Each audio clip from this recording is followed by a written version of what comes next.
मेरी बेटियां, मेरी माँ है, मेरी बच्चियां सुन रही हैं, मैं इनसे भी कहता हूँ और आपसे भी कहता हूँ, नौजवानों दिल बेचैन हुआ करे तो दुनिया के गाने न सुना करो, करबला वालों के तराने सुन लिया करो।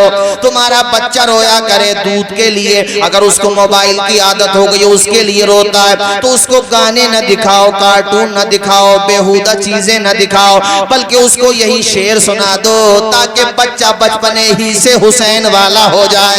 वाह बेशक, वाह वाह, जिंदाबाद। अपने बचपने का दौर आपने दौर देखा होगा, जो मुझसे ज्यादा उम्र वाले बैठे, बैठकों पर, हमारे मकानों पर, हमारे घरों में जगह जगह शाहनामे इस्लाम पढ़ा जाता था, दास्तान करबला सुनाई जाती थी, हुसैन का तस्करा सुनाया जाता था, बीबी फातिमा की शर्मो हया इफ़्फ़तो पारसाई के कसीदे सुनाए जाते थे, तस्करे सुनाए जाते थे। अब तो मियाँ वो दिन ही खत्म हो गए, बहारें खत्म हो गई, पता नहीं कैसा नया जमाना यार। पहले के लोग माशाल्लाह ओरिजिनल देसी घी खाया करते थे, बेहतरीन दूध मिला करता था, प्योर दूध मिला करता था। अब तो न जाने कैसा दौर आ गया मियाँ कि नया जमाना है, नया जमाना है। हड्डियों में जान नहीं है 25 साल वालों की। अगर कोई 55 साल पहले वाला दौर जिसने ओरिजिनल चीजें खाई है कलाई पकड़ ले तो 25 साल का जवान छुड़वा नहीं सकता, इसलिए कि उसने सारी जवानी मोबाइल के नाम कर दी है। शादी से पहले वो बेकार हो चुका है यार।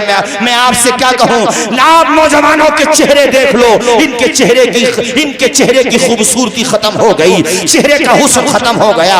जिस उम्र में चेहरे गुलाब की तरह खिलने चाहिए थे उस उम्र में कलियों की तरह मुरझा गए हैं, सूखी कलियों की तरह मुरझा गए हैं। ये कैसा खेत है कि बाहर आने से पहले ही मुरझा गया है। इसलिए जवानों तुमसे कहता हूँ जवानी की हिफाजत करो, और जवानी की हिफाजत पूरी रात बरहना फिल्में देख करके, गंदे मंजर देख करके नहीं होगा। तो दुनिया में मोबाइल की स्क्रीन पर दुनिया के नजारे देखने नहीं आया है, बल्कि रातों के अंधेरे में कुरान के पारे देखने आया है, कुरान की तिलावत करने आया है।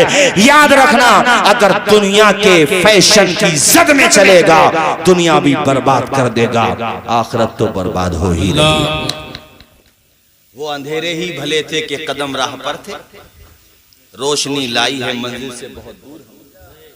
आप लोगों ने खा ली ओरिजिनल चीजें, तो बताओ भाई। आज के लोगों को तो अभी हम एक जगह, हमारे हाफिज ईशान साहब बैठे हुए, हमारे भाई, अभी बात चली थी दिन में, बात ये चल रही थी कि दूध जो बिक रहा है आजकल, तो अगर कहीं घर से मिल जाए तब तो अच्छी बात है, और बेचारा कोई अगर इसका काम करता है और वो अच्छा आदमी है तो काबिल मुबारकबाद है। सभी तरह के लोग होते हैं, मगर ये बात समझ में नहीं आती कि पानी कौन सा मिलाया जाता है कि जायका बिगड़ जाता है। तो मैं इनसे कह रहा था कि मैं तकरीर में कहूंगा, पहली बात तो भाई मिलावट करो मत, और भाई साहब अगर मिलावट ही करना है तो कम से कम तालाब या नहरों का या गंदा पानी मत मिलाओ यार, समर से मिल के मिला दो, जब मिलाए रहे हो तो उसमें कम से कम उसका जायका तो खराब नहीं होगा भाई। तुम्हें अगर ये करना है, पहली बात तो ये मत कहना कि मशवरा देखेंगे। मैं उस सूरत में कह रहा हूँ कि डूबना ही है तो कम से कम ऐसी जगह डूबो जो निकलने का चांस रहे। अब पता नहीं उसमें मछलियां भी आ जाती हैं तो क्या आ रहा है। मेंढक निकला एक जगह, हाँ, दूध में मेंढक निकल आया। अब बताओ, इस लिहाज से कहता हूँ मेरे भाइयों, कम खा लो मगर हिसाब से खाओ। आओ मैं तुम्हें हदीस सुनाऊं, बहुत प्यारी हदीस है पाक। अन उसामा इब्न ज़ैद क़ाल तरक्तु नबिय्या सल्लल्लाहु तआला अलैहि वसल्लम ज़ात लैलतिन फी बाज़िल हाजा फखरज नबिय्यु सल्लल्लाहु तआला अलैहि वसल्लम व हुवा मुश्तमिलुन अला शैइन ला अदरी मा हुवा फलम्मा फरग़तु मिन हाजती क़ुल्तु मा हाज़ा लज़ी अंत मुश्तमिलुन अलैहि क़ाल फकशफ़ फ़इज़ल हसन वल हुसैन फी वरिक़ै फ़क़ाल फैज़ल हसन वल हुसैन फ़क़ाल अल्लाहुम्मा इन्नी फ़क़ाल हाज़ानी इब्नाया व इब्ना इब्नती अल्लाहुम्मा इन्नी उहिब्बुहुमा फ़अहिब्बहुमा व अहिब्ब मन युहिब्बुहुमा। पूरा मजमा मेरे नबी की हदीस के नाम पे लब खोले, दोनों हाथों को उठा के बुलंद आवाज से बोले सुभान अल्लाह। अब बताओ भाई, नींद आ रही हो तो मैं तकरीर खत्म कर दूं, और नहीं आ रही हो तो बताओ, अभी आधा घंटा हुआ है, आधा घंटा और सुनोगे अभी नहीं जी? हाथ उठा के बताओ कितने लोगों को नींद आ रही है यार? अभी है भाई कुछ ना कुछ। सज्जाद भाई नाम है, इलियास भाई, माशाल्लाह देखो इलियास भाई जितने सो रहे थे उतने ही बेदार हो। अल्लाह खुश रखे भाई इलियास भाई, बहुत अच्छा नाम है। नींद तो नहीं आ रही है अब आपको? बता दियो आ रही हो तो, शर्माने को बात है, घर की बात है। अरे हुसैन का जिक्र हो और नींद आ जाए यार, और वो भी हुसैनियों को, सवाल ही पैदा नहीं होता। हुसैन वाले कोई सो सकते हैं? हुसैन वालों का काम है सोते हुए को जगाना। बेशक बेशक। कारी सहाबा साहब बड़ा अच्छा खिताब किया माशाल्लाह, आपने वक्त कम था वरना और खिताब होता, लेकिन बहुत अच्छी इस्लाही तकरीर की। हुसैनियों का काम है सोते हुए को जगाना। हाँ, सुलाना नहीं है, सोना मत। तुम कैसे बैठे हो चाचा? आ जाओ, कुछ नहीं बचा, आ जाओ आ जाओ मेरे लाल, आ जाओ, शर्माओ मत, आ जाओ। अरे कोई रंग भी हो, काले हुसैन के हैं न गोरे हुसैन के, या ये कह लो कि न गोरे हुसैन के हैं न काले हुसैन के, जितने हैं सब हैं चाहने वाले हुसैन के। आ जाओ मेरे भाई, आ जाओ। मुझे अच्छा नहीं लगा तुम उधर कोने में जाकर के बैठ गए, अब कुर्सी पे इज्जत के साथ बैठो, क्योंकि तुम भी हमारे छोटे भाई हो, अगरचे बड़े नहीं हो, हमसे छोटे हो मगर छोटे भाई हो। बात आज हुसैन की चली तो हुसैन ही की चलती रहेगी। आओ प्यारे, कितनी मोहब्बत करते हैं। अरे दुनिया में किसका नवासा है हुसैन जैसा, और किसका नाना है हुसैन जैसा। अल्लाह अकबर, कैसे नाना दुनिया को बताया। ये वो दौर था जब लोग अपनी बेटियों को जिंदा दफन कर दिया करते थे। मेरे आका ने बेटियों को ऐसा सम्मान, ऐसी इज्जत बताया भी, करके दिखाया भी, और नवासों से कैसा प्यार किया। आए है नवासे रहते ही नाना के घर पे थे। सुभान अल्लाह सुभान अल्लाह। जिंदा भाई नवासे रहते ही नाना। जी जी जी जी। मैं इसको हदीस शरीफ का तर्जुमा सुनाने से पहले एक मिसाल देना चाहूंगा।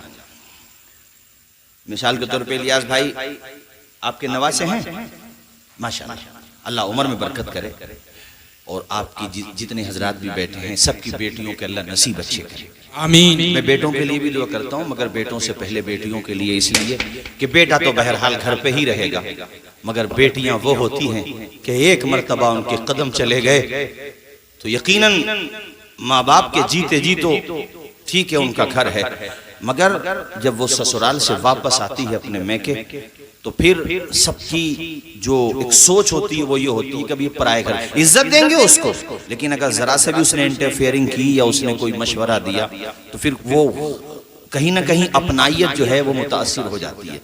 और जब तक माँ बाप होते हैं बात अलग होती है। सबको नहीं कह रहा हूँ, बाज बाज भाई बिल्कुल अपनी बहनों के लिए वही रोल प्ले करते हैं जो बाप ने किया था जी। वो बड़े भाई जो होते हैं यकीनन वो बाप दाखिल होते हैं, इसमें कोई शक नहीं है।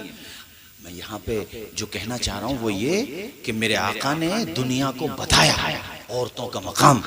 मैं देखता हूँ मीडिया में कुछ लोग बहुत बकवास करते रहते, उनका पेशा, उनका धंधा है ये, यानी उनका धंधा ऐसा है कि जब तक वो हमारा आपका नाम ले लें वो चलेगा ही नहीं उनका धंधा। वो धंधा चली हमारे तुम्हारे नाम से रहा।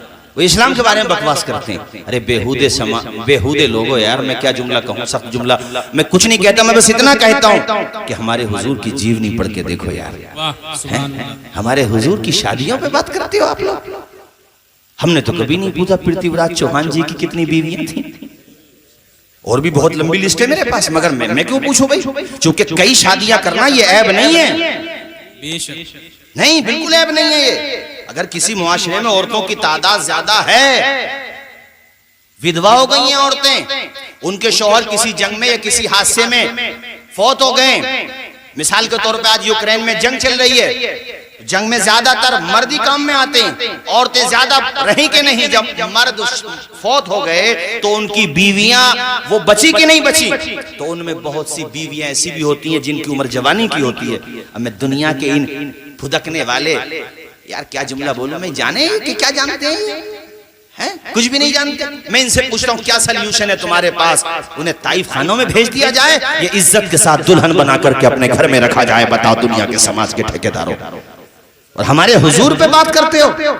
मैं नाम लूं, यहाँ पे चैनल भी लगे हुए, गूगल पे सर्च करो, खुद देख लो। आज के जमाने में तकरीबन अच्छे खासे लोगों के पास इंटरनेट की सुविधा है और वो देखते हैं। देखो और मज़ाहिब के पेशवाओं की बीवियों की तादाद कितनी थी, मैं किसी का जिक्र नहीं करता, और हम उसे ऐब नहीं समझते। एक से ज्यादा बीवियां रखना ऐब नहीं है, बल्कि अपनी बीवियों के अलावा गैर औरतों के साथ गलत संबंध बनाना यह है। मेरे हुजूर की बात करते हैं लोग, 25 साल की उम्र हुजूर की, रिश्तों की लाइन लगी हुई है। अरब का हर कबीला चाहता है कि आमिना का लाल हमारा दामाद बन जाए। आपकी पेशानी, अरे जिधर से गुजरते दरख्त झुक झुक के सलाम पेश किया करते थे, बादल का टुकड़ा आ जाया करता था। मक्का तो मक्का, दूरों दराज से रिश्ते आ रहे थे। मगर बताओ मानकपुर बदायूं के मेरे भाइयों और अपने दोस्तों की भी बताया करो। और इंटरनेट का इस्तेमाल करते हो, गलत इस्तेमाल करते हो नौजवानों, गलत मत करो, दीन की सही नॉलेज पहुंचाओ। और उस पर जज्बाती बातें भी शेयर मत करो वरना परेशान हो जाओगे। सही नॉलेज दूसरों तक पहुंचाओ, गलत इस्तेमाल मत करो, फेक खबरें मत पहुंचाओ। बताओ दुनिया वालों को कि हमारे हुजूर ने 25 साल की उम्र में, जबकि कुंवारी लड़कियों के रिश्तों की लाइन लगी हुई थी, बड़ी बड़ी अजीम खवातीन के रिश्तों का एक लंबा सिलसिला था, एक तवील सिलसिला था। ऐसे दौर में मेरे आका ने अगर अपनी दुल्हन बनाने का शरफ बख्शा तो 2 मरतबा से की बेवा हो चुकी हजरत खदीजतुल कुबरा को बख्शा, और उनकी उम्र उस वक्त 40 साल थी। आका ने बता दिया दुनिया वालों, तुम तो आम औरतों को मायूस समझते हो, देखो कायनात की सबसे अजीम हस्ती ने एक बेवा को इज्जत और शराफत का ऐसा ताज दिया है कि बेवाओं ने अपने नसीब पे फख्र किया कि तुम्हारी नजर में बेवा होना मायूब होगा, हमारी नजर में बेवा होना मायूब नहीं है। इसलिए कि बेवा होना अगर मायूब होता तो खदीजतुल कुबरा को मोमिनों की मां करार नहीं दिया जाता, आमना के लाल उनसे शादी नहीं फरमाते। और जब तक हम सबकी मां सैयदा तैयबा आबिदा जाहिदा हजरत खदीजतुल कुबरा, उनकी कदमों की धूल पर हम मोमिनों की जान कुर्बान हो जाएं, वो खदीजतुल कुबरा जिन्होंने अपना सारा सरमाया दीन इस्लाम की राह में वक्फ कर दिया, वो खदीजतुल कुबरा जिनसे हुजूर इस कदर मोहब्बत फरमाते कि जब तक आप दुनियावी जिंदगी में बकायदे हयात रही हुजूर ने दूसरा निकाह नहीं फरमाया। यहाँ तक कि 54 या 55 साल की उम्र, ए दुनिया में चैनलों पर बकवास करने वालों, ए मुर्तद वसीम और त्यागी, न जाने कैसे कैसे जालिमों, मेरे आका पे कीचड़ उछालने वालों, याद रखो अगर आसमान की तरफ थूकोगे तो आसमान तक तुम्हारा थूक नहीं जाएगा, पलट के तुम्हारे चेहरों पर आ जाएगा, तुम्हारी गलाजत तुम्हारी तरफ आ जाएगी। और जहां तक मेरे आका की बात है तो खुदा की कसम आका को पढ़ के देखो, दुनिया के बड़े बड़े मुफक्किरीन ने, बड़े बड़े मुदब्बिरीन ने यही कहा था कि अरबाबे नजर को कोई ऐसा ना मिलेगा, बंदे तो बहुत मिल जाएंगे पर आका ना मिलेगा। तारीख अगर ढूंढेगी सानी मोहम्मद, सानी तो बड़ी चीज है, साया ना मिलेगा। वाह वाह वाह, नारे तकबीर, नारे तकबीर, नारे रिसालत, नारे रिसालत, दम मदार।